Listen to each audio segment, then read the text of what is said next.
Howdy you action figure enthusiasts out there, JC here with another T&I toy review. And today's review is in association with MarvelousNews.com, your #1 news source for everything Marvel. And for today's review, I'm going to be taking a look at the brand new 6-inch Marvel Legends X-Factor Cyclops figure from Hasbro. Now this figure is part of the X-Men Vintage line, so it comes in this special packaging that looks like the old Toy Biz 5-inch X-Men figures with the orange card back. Up at the top you've got the Uncanny X-Men logo. You also have the Marvel 80 years anniversary logo. You have some artwork for the character off to the side and a description of the accessory and name of the character, and then the figure is clearly displayed on the card back. On the back of the packaging, again, it's made to look like the old Toy Biz Vintage X-Men line, and you've got a look at all the figures in this subline, as well as a brief bio in multiple languages. All right, let's get this open and take a look at what's inside. Okay, so here's a look at the figure outside the packaging along with the other contents. Now, first thing with this figure is you get two different head sculpts with this one. Both are masked head sculpts.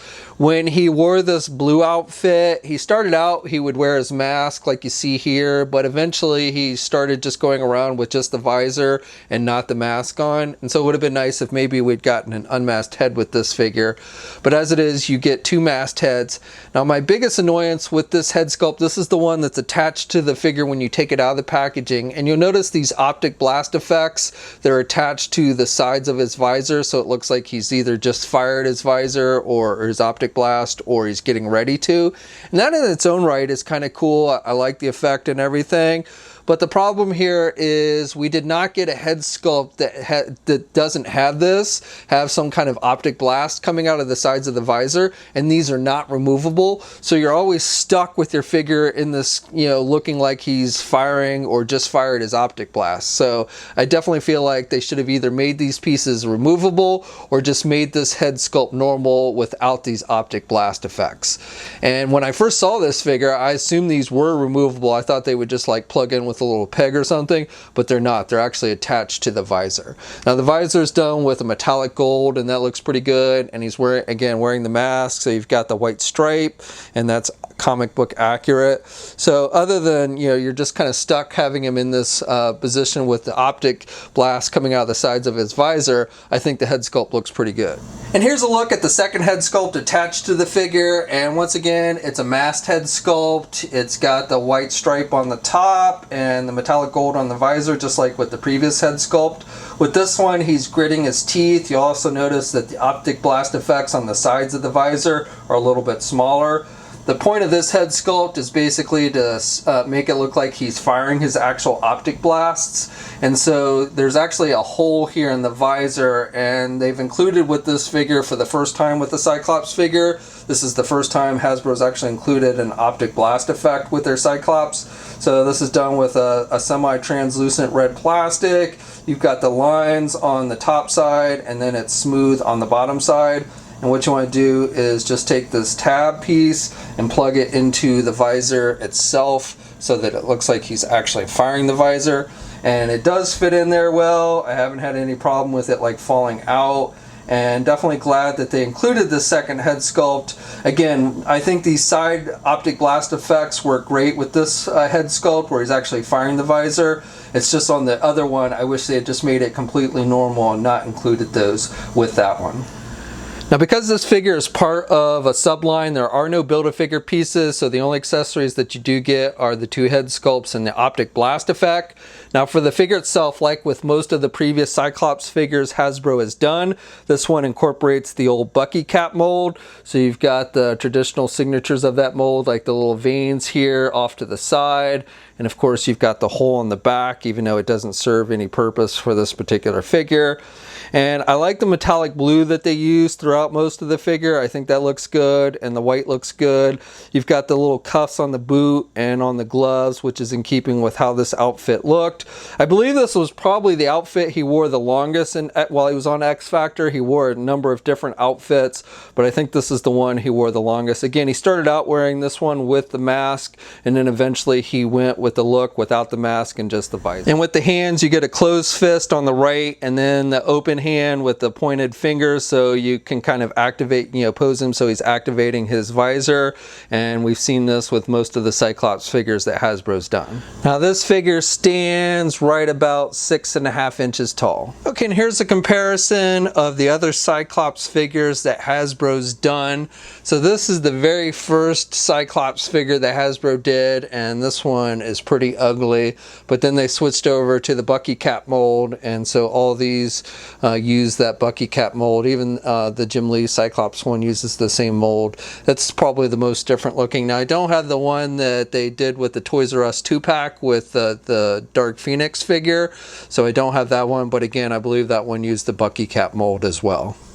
And here's a comparison of the older Toy Biz Cyclops figure. Here's a comparison of the most recent Havoc figure. Now this isn't the outfit Havoc wore when Cyclops was wearing this outfit, but Hasbro's yet to do a classic Havoc. And then finally, here's a look at Cyclops along with his other X-Factor teammates. And truth be told, really the Iceman, the Beast, and the Archangel all would work well with this version of Cyclops.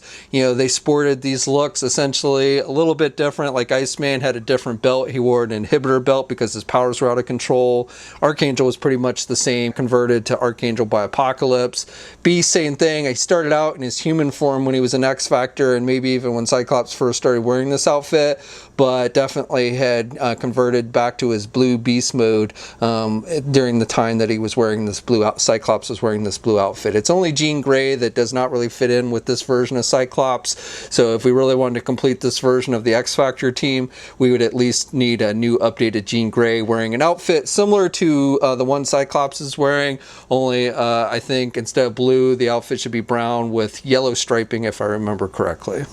Now for articulation, it's the same that we've seen with all the figures that use the Bucky Cap mold, but we'll go over it real quick. You can turn the head to the left and to the right. He can look down good, and he can look up pretty good.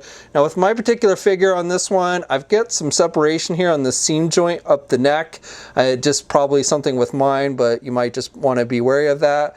Now with the arms, you can get the arm out good there. You've got good rotation there at the shoulder. You've got the bicep swivel. You've got the double hinged elbow, so he can bend his elbow that much. You've got rotation with the hands, and you have the hinges, so you have the up and down movement. You have the ab crunch, so he can crunch down pretty good, and he can look back really good as well. You get a waist swivel with this one, and then with the legs, he can do the splits that much. You can get the leg forward good, and you can do the leg out and back.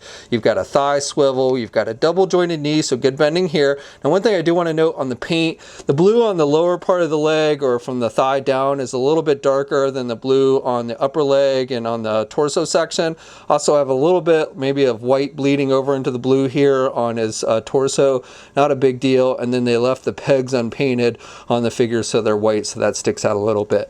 You have double hinged knees, so good bending there on the knees, and then you get a boot cuff swivel, hinges with the feet, so up and down movement, and of course you do get ankle pivot and 2 peg holes on the bottom of the feet. Okay, so that's my review. So overall I would say this isn't too bad of a figure. It's nothing we really haven't seen before. It's the Bucky Cap mold like we've seen with most of the Cyclops figures that Hasbro's done. If you like this particular outfit, then I think it's worth checking out. I like the fact that they finally included an optic blast effect. However, I would have liked one of the 2 head sculpts to be just completely normal without those side optic effects attached to the visor.